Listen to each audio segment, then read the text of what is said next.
Chapter everybody, this is Marino with Marino's Mysteries.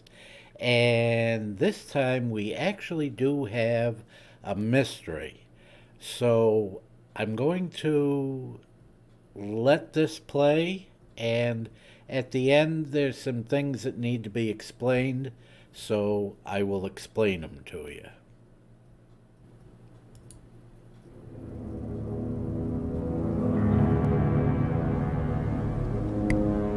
All right, 5:20. It's Tuesday, and that means it's time for our third and final Maine mystery story. This week, Katie has the story of an old Maine town and its mysterious disappearance, huh? That's right. Now, I don't know about you, Lee, but when I think of ghost towns, I usually think of the Old West, but not many people know there are a few ghost towns right here in Maine.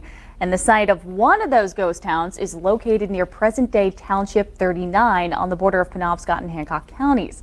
And in the late 1870s, leather-making giant F. Shaw and Brothers Company built a tannery there along Buffalo Stream. A small town sprang up around the tannery, and years later, the town's sole business came into the ownership of one James Rice, prompting the unincorporated tannery town to become known as Riceville. The lost town of Riceville, though it really wasn't lost, it was just kind of forgotten. Hiking through the woods between Milford and Township 39, you probably wouldn't know the area was once the site of a bustling little town known for making leather shoes. Mike Marino knows there is more than meets the eye. A former member of the one-time Bangor ghost hunters, Marino has been out here in the past, searching through what remains of a village site, the ghost town of Riceville. There were reports of strange activity out here. We had to come out and investigate. Marino says his group came across the ghost town in the late 1990s, but it wasn't until 2008 when they contacted Oklahoma-based Lost Treasures magazine. Only Maine guides and hunters knew about it, and they had claimed that they were finding $5 gold pieces on the ground. They brought on the magazine's New England bureau writer, Patricia Hughes, to help them uncover Riceville's mysterious history. Something strange about that. In her search, Hughes found that after 1900, census records showed only about 75 residents occupied Riceville, but the population was completely gone by 1910. We tried to find out as much as we could about it, but all we could find was the legends. According to legend, a small group of people came to town one day to do business, and that's when they found the townspeople, all dead. Supposedly they dug a mass grave, buried everybody in it, covered it up, and then just left it to be. The story was reason enough for me to have Mike Marino take me to this ghost town. Mike and I on the hunt for Riceville. We did our On our best, way to Riceville, headed down this embankment right here. but the overgrown paths and the thick of the marsh forced us to turn back. Maine author and blogger John R. Cobb recently traveled into the ghost town by canoe. His photos show stone foundations, wells, and rusted pieces of metal still remain, as well as a small cemetery that's occasionally maintained by those who know about it. But it's not the mass grave. So what did happen to the people of Riceville?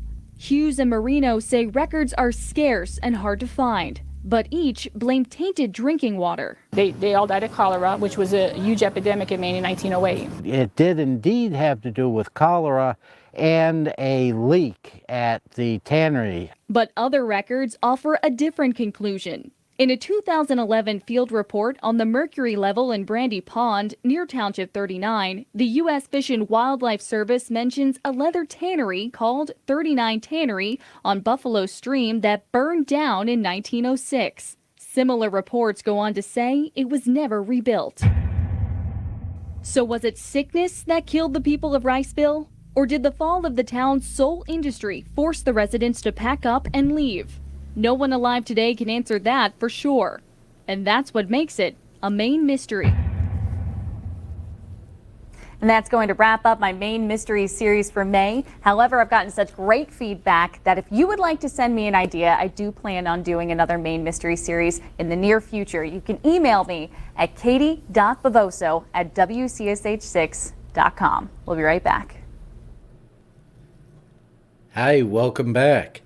So I've got some notes here. I want to explain a few things. The first thing was, at the very beginning, you saw me walking around with a piece of equipment. Now, there was some interesting stories going on. There were people seeing things, hearing things, and on numerous occasions when we went out there, there were actual things that we picked up that we never could explain. So every time I went out there, I took some type of equipment with me that might be able to explain some of the stuff that was going on. All of the information was gathered by us. And as the last surviving member of the Bangor Ghost Hunters, Katie Bravoso contacted us. Lost Treasures contacted us because they wanted to know where the Riceville was. And so that was, that was a little off. We did. Now, this investigation, I got to tell you, spanned 40, probably 50 years now. And it all came about when people started talking about this ghost town. And some of the people that were in the group at the very beginning, or actually started the group, they were able to contact one of the last people that lived in the town of Riceville. And she was a little girl back then, and of course she was quite elderly when they first were able to talk to her. And they did a few interviews with her, but none of her story could be corroborated with anything because there were no town records. And the best we could find were some of the old post office and census records and things like that. So there really wasn't much to go on. But as a group, I should say, we were able to talk to and do a couple interviews with one of the last people to live in actually the town of Riceville. Now, again, all of the information was gathered by us, but I'd like to. The most prevailing story was that there was a trader that had come to town, sold some stuff, bought some stuff, and then went into Old Town to do some business there. And then about a week later, he was back out in Riceville, and that's when he discovered that the entire town had been abandoned in a week. Now, most of those stories leave out that the tannery had burned down and that a lot of the houses, buildings, I should say, around the tannery had burned down, and the house where most of the people that were working at the tannery had been burned, and a couple of the shops had been burned. And nobody knew it then, but they had been burned to stop the spread of a disease that they thought might have been making everybody sick, which was cholera. Now, cholera was what everybody jumped on right away when people started getting sick after the fire, but what it actually was the chemicals, and there were some horrible chemicals that were used in the tanning process, got into the groundwater. And, of course, you started drinking them, and people got sick. So practically everybody started getting sick, they decided, okay, this is cholera, we're getting out of here, and left. Now, the finding a mass grave or whatnot, that probably comes from there was a lot of disturbed ground. And what had happened was they were digging to try and see what kind of chemicals were getting into the drinking water.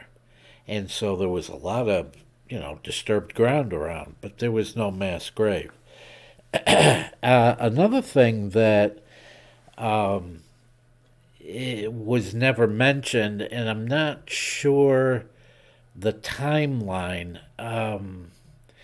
We actually found the town records, and the town records corroborated what the interviews had brought out from, and I think her name was Mrs. Sear. Now, I don't know if that was her maiden name, but Sear seems to come to mind.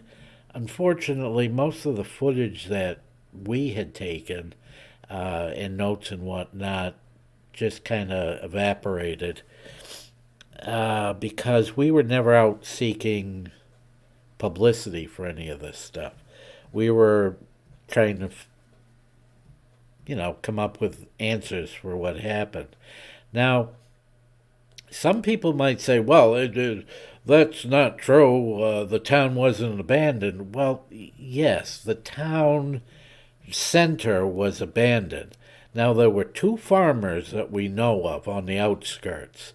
One was the Brown Farm, and that's actually where you actually saw us taking some of the footage was from the Brown Farm. The Brown Farm was the last one to actually be left out there, and as you probably know, farmers don't just pack up and leave when they run into a hitch. The Brown Farm lasted for many, many years after everybody left, and the other farm we don't have much information on, but I mean, they were farmers. They were out there for a long time.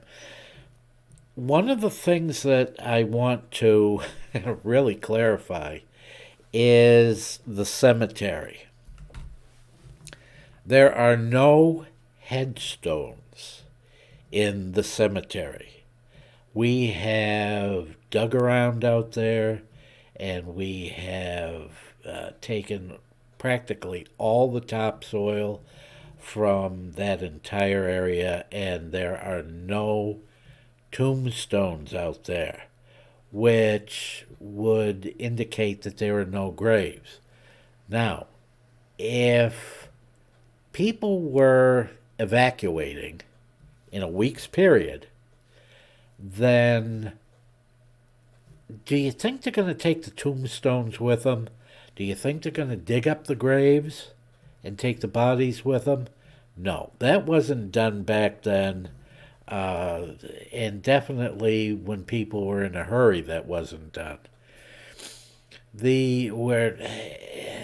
the town records indicate that a very small cemetery, not, you got a town cemetery type of deal, but it was a small cemetery, was actually on the other side of the stream. You see, how this works is Riceville was on this side of the stream with the tannery and everything, and then your cemetery and some other junk that you might find in an abandoned town is on the other side of the stream. So you've got these two things going on, and it's, as far as we can tell, and it really looks that way, that somebody just put up a fence, put up a sign, and that's it. Because there's no tombstones. There's no tombstones, there's no cemetery type thing there. So somebody put up a fence, somebody put up a sign, and that's it. The records indicate that the cemetery was actually on the other side of the stream, and it was a very small one, maybe 6 graves total. Those records weren't very clear. So, anyway, I wanted to explain those few things. If there's any other questions, please leave them in the comments, and I'll go through them. I'm not going to divulge exactly where Riceville is. I've been asked not to, so I'm not going to. But let me tell you, it's way out in the middle of nowhere, and there isn't anything of any significance out there anymore except some of those old hides that are out there. So I mean, I know some people would love to go out there, but there just really isn't any point to it.